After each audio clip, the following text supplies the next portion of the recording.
Nah.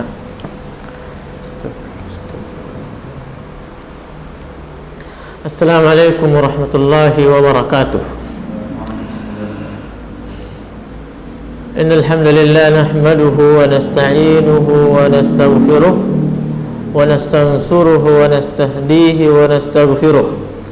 Ashhadu an la ilaha illallah wahdahu la syarika lah wa ashhadu anna Muhammadan abduhu wa rasuluhu wa ba'd. Nah, kembali kita memuji dan bersyukur kepada Allah Subhanahu wa taala. Pujian yang paling mulia, pujian di mana kita tidak boleh memalingkannya kecuali hanya kepada Allah Subhanahu wa taala. Oleh karena Allah Subhanahu wa taala dialah yang memberikan kepada kita semua kesanggupan untuk mencari dunia dan kesanggupan untuk menjalani kehidupan kita. Lebih daripada itu, pemberian yang paling utama yang Allah berikan kepada kita semua adalah kemampuan yang Allah berikan kepada kita dalam melakukan ibadah, bertaqarrub kepada Allah Subhanahu wa taala.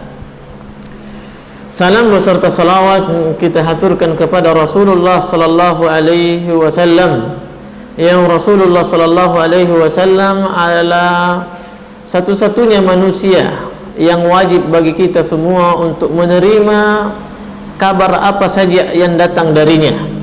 Wajib bagi kita semua untuk mengikuti perintahnya dan menjauhi daripada larangannya.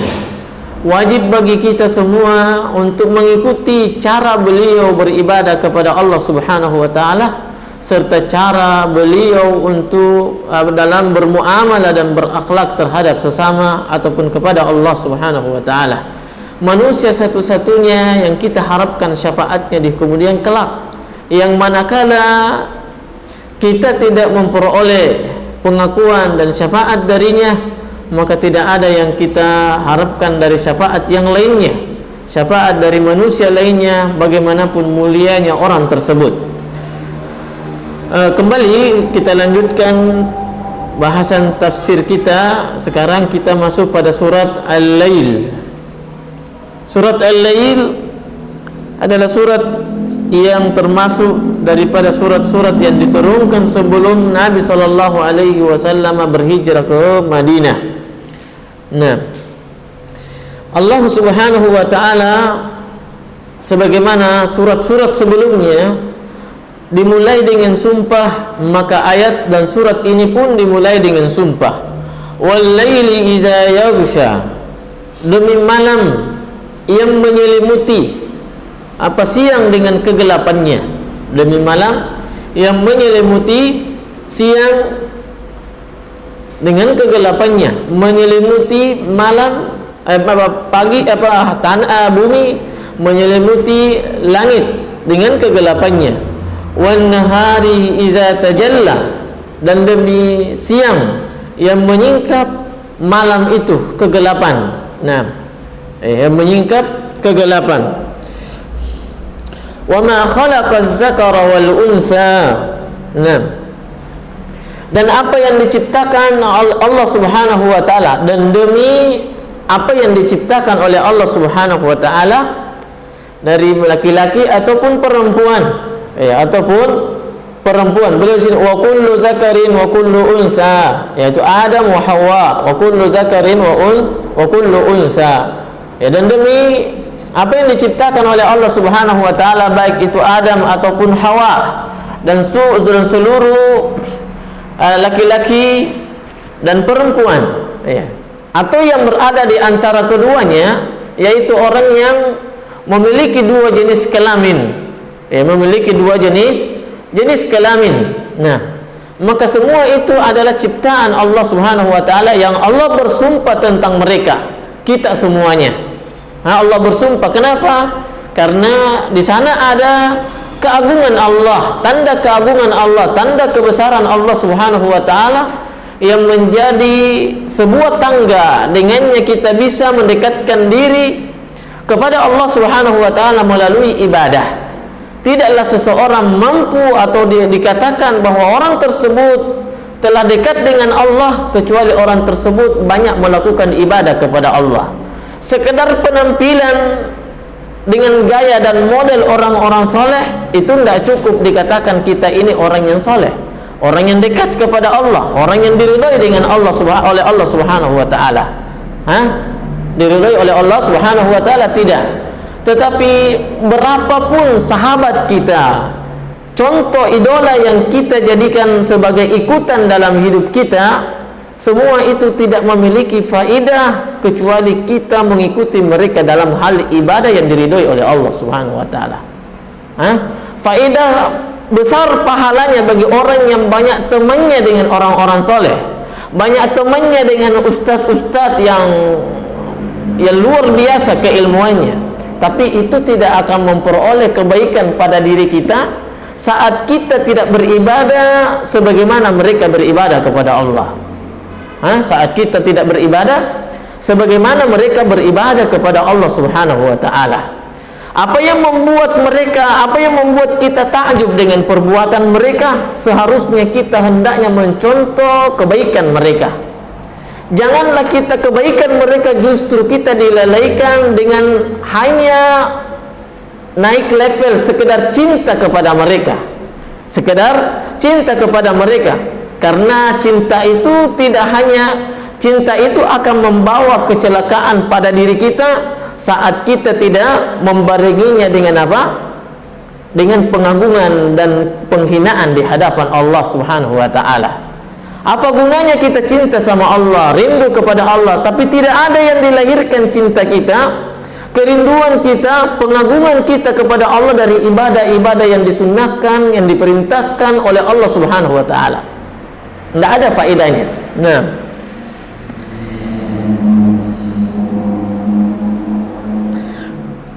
Wa ma khalaqaz zakara wal unsa, dan demi Adam dan Hawa, atau laki-laki ataupun perempuan, atau serta yang di antara kedua mereka, yaitu orang yang diberikan, yang Allah takdirkan baginya memiliki dua jenis kelamin. Ini adalah jalan sama dengan sebelumnya ayat wal laili idza yaghsha wan nahari idza tajalla. Ini semua adalah tangga untuk kita bisa lebih mengenal, lebih dekat kepada Allah Subhanahu wa ta'ala. Lalu kemudian Allah Subhanahu wa ta'ala mengabarkan kepada kita semua, inna sa'yakum lasyatta, sesungguhnya perbuatan kalian, amalan kalian, ibadah kalian lasyatta, berbeda-beda, berbeda-beda. Ada yang kafir, ada yang beriman, ada yang soleh, ada yang toleh, ada yang ikhlas, ada yang riya. Itu kata Allah Subhanahu wa ta'ala, inna sa'yakum lasyatta, sesungguhnya amalan kalian, perbuatan kalian itu berbeda-beda antara yang satu dengan yang lainnya, antara yang satu dengan yang lainnya. Di dunia ini saja, dalam mencari seseorang, perbuatan seseorang dalam mencari dunia, dalam memperoleh rezeki, itu Allah Subhanahu wa ta'ala sudah memberikan jalannya masing-masing rezeki itu bagaimana diperoleh seorang manusia, antara yang satu dengan yang lainnya, antara yang satu dengan yang lainnya. Belum lagi dengan amalan-amalan yang bisa mengantar yang sifatnya ukhrawi.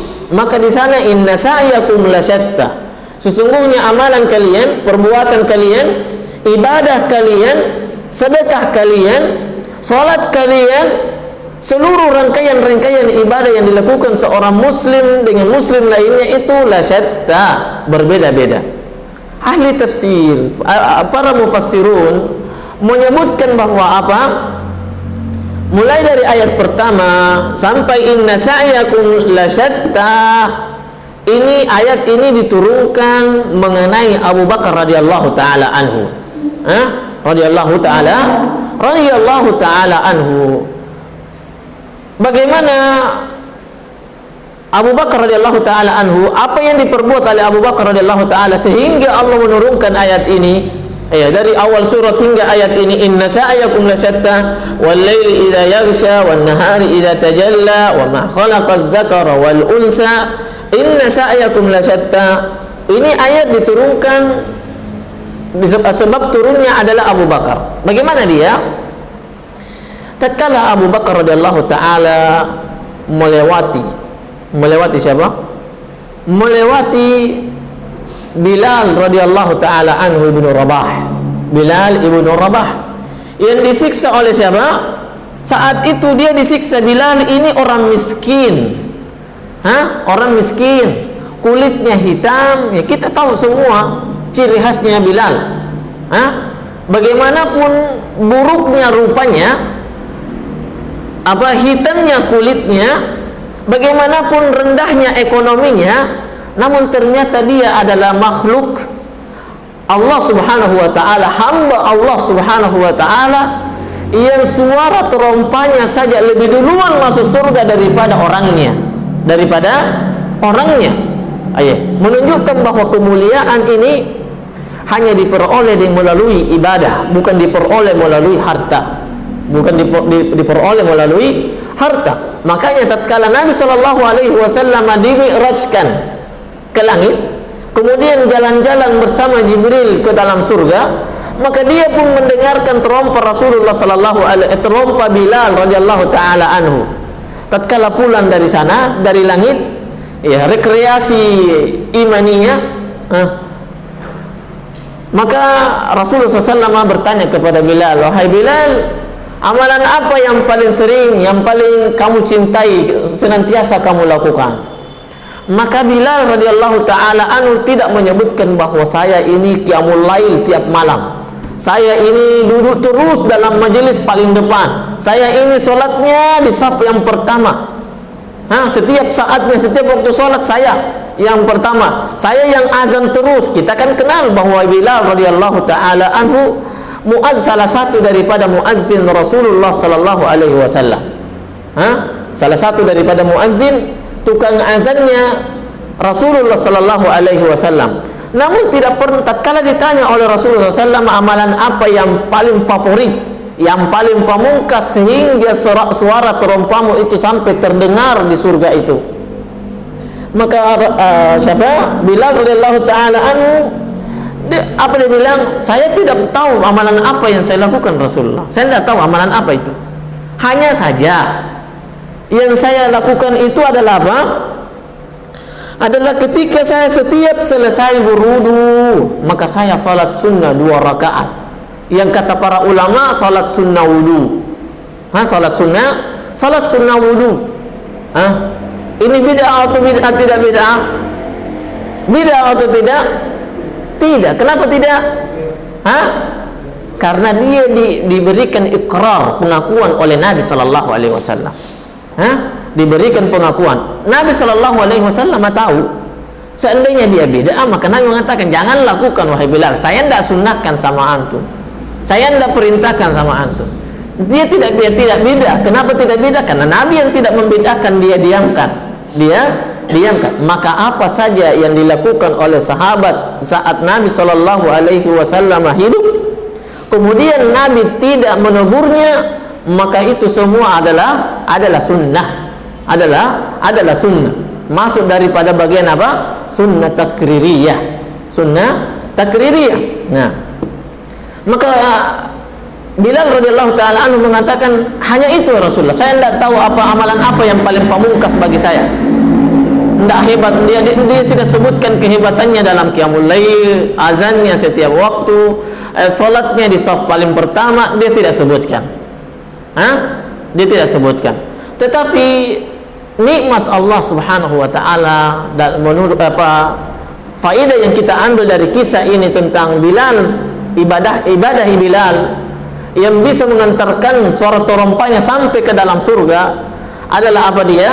Banyaknya syariat Allah subhanahu wa ta'ala, banyaknya kebaikan itu. Maka kita hendaknya melakukan apa yang kita mampu, karena kita tidak tahu amalan apa yang bisa memasukkan kita ke dalam surga.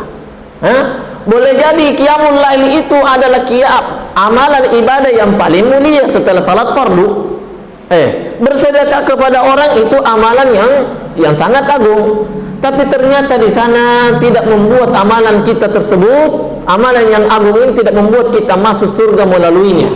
Namun ternyata di sana ada amalan yang kita anggap remeh mungkin, Kita tidak nyangka bahwa ini amalan bisa memasukkan saya ke dalam surga, namun ternyata saat kita melakukannya betul-betul kita penuh keikhlasan, penuh ketulusan kepada Allah Subhanahu wa taala, penuh ketulusan kepada Allah Subhanahu wa taala. Saat itu Bilal radhiyallahu taala anhu lagi disiksa, diterik mentari di siang bolong oleh siapa? Umayyah. Umayyah dan Ubay bin Khalaf disiksa. Lalu kemudian Abu Bakar radhiyallahu taala anhu diterik mentari di padang pasir begitu. Abu Bakar radhiyallahu taala anhu melewatinya.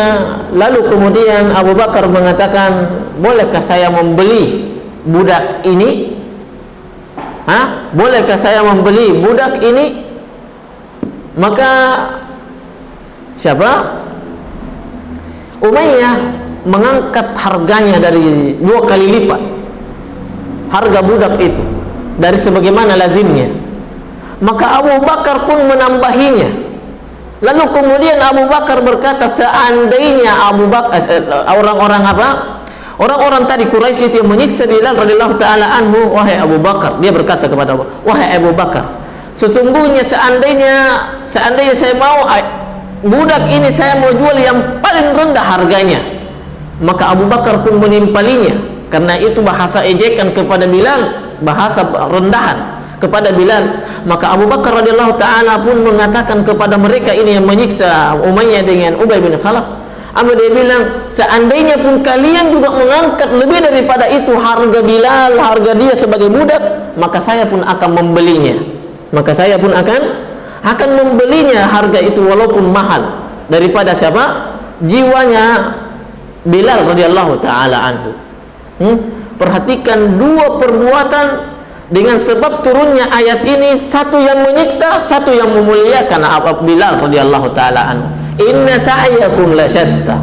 Sesungguhnya amalan perbuatan kalian itu berbeda-beda. Satu menyiksa, menzalimi orang karena keimanannya. Satunya memuliakan karena keimanan. Satunya memuliakan karena keimanan yang dimiliki oleh siapa? Bilal radhiyallahu taala anhu. Nah, inna sa'yakum lasyatta. Kita mungkin satu saf di dalam salat, tetapi pahala kita berbeda-beda. Pahala kita berbeda-beda. Yang kata Rasulullah sallallahu alaihi wasallam dalam hadisnya bahwa sungguh di antara kalian salat namun tidak mendapatkan hanya mendapatkan separuh dari salatnya, seperempat dari salatnya, sepertiganya dari salatnya, bahkan sangat sedikit dari salat, dan tidak ada sama sekali pahalanya. Menunjukkan bahwa kualitas atau ibadah itu betul-betul kita diperintahkan untuk menjaga kualitasnya. Menjaga kualitasnya. Rukuk dan sujud betul bahwa itu adalah salat, tetapi bobot salat itu bukan hanya rukuk dan sujud. Bukan hanya rukuk dan sujud, sebagaimana Allah mengatakan, laisal birra an tuwallu wujuhakum qibalal masyriqi wal maghrib walakinnal birra man amana billah. Man amana billah.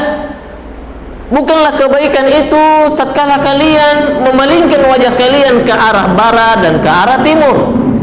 Siapa dia ini? Maksudnya ke Masjid Al-Quds. Masjid ke Al-Quds. Maksudnya beribadah orang Nasrani dan seterusnya. Sama dengan orang beriman. Tidaklah kita mengarah kepada Ka'bah, itu betul perintah, tapi kualitas di dalamnya apa dia? Jangan sampai kita hanya menghadap kepada Ka'bah, kemudian hati kita menghadap kemana?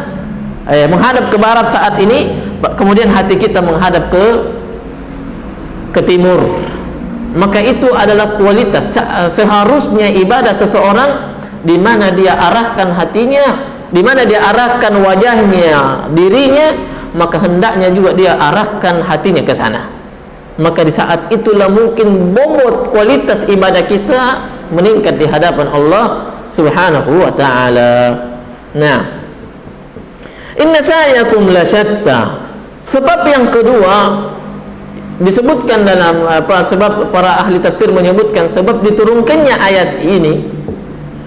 Apa dia? Ada seseorang yang memiliki pohon kurma. Yang pohon kurma ini dekat dengan batasan tanah orang sebelah. Tanah orang sebelah. Pohon kurmanya kalau sudah kering maka berjatuhan ke tanah orang tersebut. Yang orang tersebut adalah orang miskin, kemudian memiliki anak-anak yang miskin juga, anak-anak kecil. Tatkala kurma ini jatuh, maka anak orang miskin tadi pergi memungut buah kurma tadi dan buah tadi. Saking pelitnya yang punya kurma ini, maka dia pergi ambil. Kalau dia masih pegang, dia ambil, dia buka tangannya, dia ambil kembali. Kalau anak si miskin tadi ini telah memasukkan ke dalam mulutnya, dia congkel keluar. Saking pelitnya orang tersebut. Lalu kemudian Rasulullah sallallahu alaihi wasallam mengetahui perkara tersebut dan datang kepada si pemilik kurma tadi, meminta untuk dan menawarkan kepadanya, maukah kamu memberikan kepada saya kurmamu ini, dengan balasan kamu akan mendapatkan kurma di surga. Maka orang tersebut tadi dia pelit, tapi dia paham di sana ada surga, ada neraka, sehingga dia mengatakan kepada Rasulullah, iya Rasulullah, saya mau. Kemudian datanglah seorang sahabat namanya Abu Dahdah. Mengetahui perkara tersebut, dia datang kepada orang tadi setelah mendapatkan tawaran kepada Rasulullah sallallahu alaihi wasallam bahwa dia akan mendapatkan surga nanti kalau dia berikan kepada Rasulullah. Yang niatnya Rasulullah sallallahu alaihi wasallam adalah apa dia kalau dia sudah miliki, orang tadi menyerahkannya kepada Rasulullah, maka diberikan kepada orang miskin tadi. Diberikan kepada orang miskin. Tangkainya itu pun tangkainya saja dia minta Rasulullah, tangkai yang menyeberang. Maka Abu Dahdah datang kepada orang tersebut. Dia menawari juga kepada orang tersebut, menawarkan, maukah kamu jual kurmamu ini? Dia bilang, kamu tidak tahu bahwa Rasulullah SAW sudah menawari saya bahwa dia akan memberikan saya kurma, janjinya nanti di surga kalau saya berikan ini kepada Rasulullah. Dan sudah bilang, mau enggak? Kalau mau, oke. Dia bilang, saya tidak mau kasih kecuali satu pohon kurma ini kamu bayar dengan 40 pohon kurma. 40 pohon kurma. Maka Abu Dahdah pun mengatakan iya.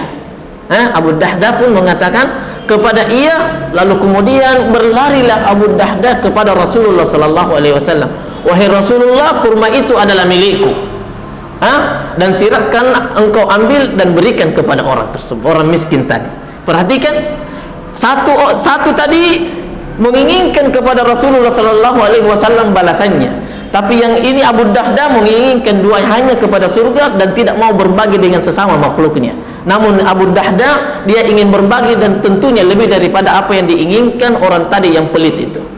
Dipahami? Ini diantara sebab turunnya ayat tersebut.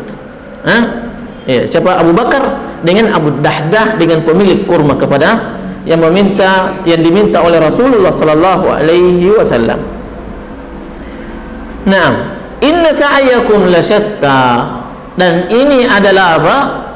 Kemuliaan seorang sahabat yang bernama Abu Bakar radhiyallahu taala anhu.